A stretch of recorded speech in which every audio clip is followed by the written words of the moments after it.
Hi friends, welcome to my channel. ముందుగా మా వీడియోలోకి వెళ్ళే ముందు మా ఛానల్ని సబ్స్క్రైబ్ చేసుకుని వాళ్ళు ఉంటే ప్లీజ్ సబ్స్క్రైబ్ చేసుకోండి, షేర్ చేయండి, లైక్ చేయండి, అలాగే కామెంట్ బాక్స్లో కామెంట్ చేయండి.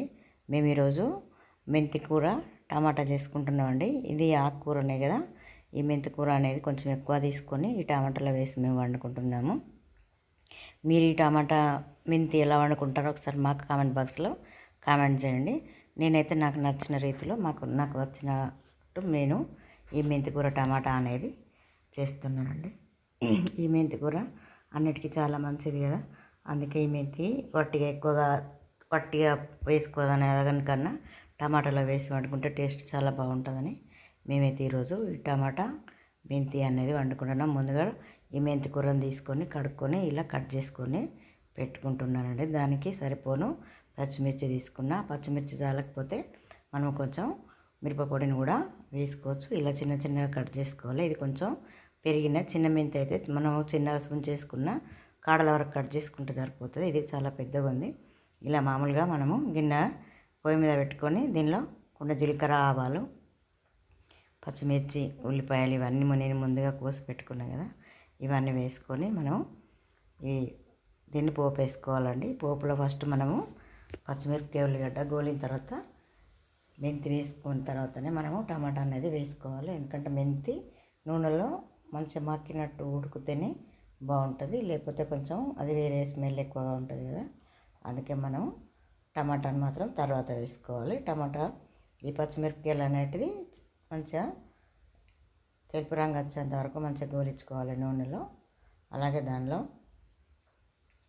ఉల్లిగడ్డ, కొత్తిమీర పొడి, మెంతి పొడిని వాడుకోలేదు. మెంతి వేసుకున్నా కనుక మెంతి పొడి తీసుకోలేదు. అలాగే పచ్చి కొత్తిమీర పొడి, వేయించిన కొత్తిమీర పొడి, కొత్తిమీర ఆకుంటే కొత్తిమీర ఆకు ఏదైనా వేసుకోవచ్చండి. ఇలా ఉల్లిగడ్డ, పచ్చిమిరపకాయ గోలిన తర్వాత కొంచెం అల్లం వెల్లిపాయ పేస్ట్ను తీసుకోవాలి. అల్లం వెల్లిపాయ పేస్ట్ని తీసుకున్న అల్లం వెల్లిపాయ పేస్ట్ కొంచెం నూనెలో పచ్చివాసన అయ్యేంత వరకు దాన్ని నూనెలో మనం గోలించుకోవాలి.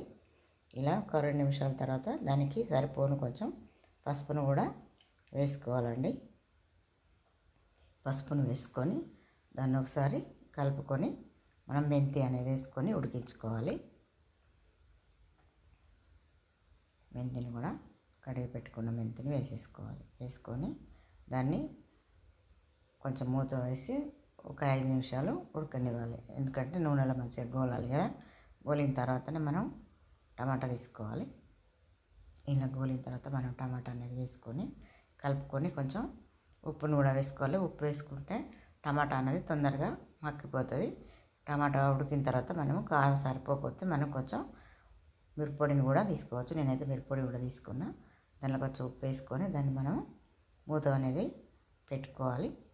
ఇప్పుడు టమాటాలలో వాటర్ ఎక్కువ ఉండదు కనుక అవి కొంచెం గట్టిగా ఉంటాయి కనుక మనము ఒక వెలుపాటి లోతు గిన్నెలో కానీ ప్లేట్లో కానీ కొన్ని పైన వాటర్ పోసి పెట్టుకుంటే ఇలా నీరు అనేది వస్తుంది. టమాటా మంచిగా ఉడికిన తర్వాత మనం కొంచెం కారపొడి అనేది వేసుకోవాలి. కారపొడి వేసుకొని కొంచెం కరివేపాకు, అలాగే కొత్తిమీరను కూడా మనం దించే ముందు కొంచెం కొత్తిమీర, అలాగే వేయించిన కొత్తిమీర పొడిని వేసుకొని దింపుకుంటే మనకు ఈ మెంతి కూర టమాటా అనేది రెడీ అయిపోతుందండి. ఇది దగ్గర పడింది. దీనిలో కొంచెం కొత్తిమీర ఆకును వేసుకోవాలి. వేసుకొని అలాగే మనం కొత్తిమీర పొడి, వేయించిన కొత్తిమీర పొడిని వేసుకొని తింటే ఇది చపాతీలోకి కానీ అన్నంలోకి కానీ చాలా బాగుంటుందండి. మెయిన్గా చపాతీలోకి అయితే ఇంకా సూపర్ ఉంటుంది. కానీ మేము ఈరోజు చపాతీ అనేది వేయలేదు, నేను రైస్లోనే అన్నంలోనే పెట్టుకొని తింటున్నానండి. చాలా బాగుంటుంది.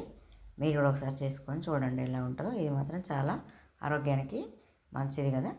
ఇలా చేసుకొని చూడండి ఎలా ఉంటుందో ఒకసారి కామెంట్ బాక్స్లో కామెంట్ చేయండి. నేనైతే అన్నంలో పెట్టుకొని తింటున్నాను. Thank you for watching.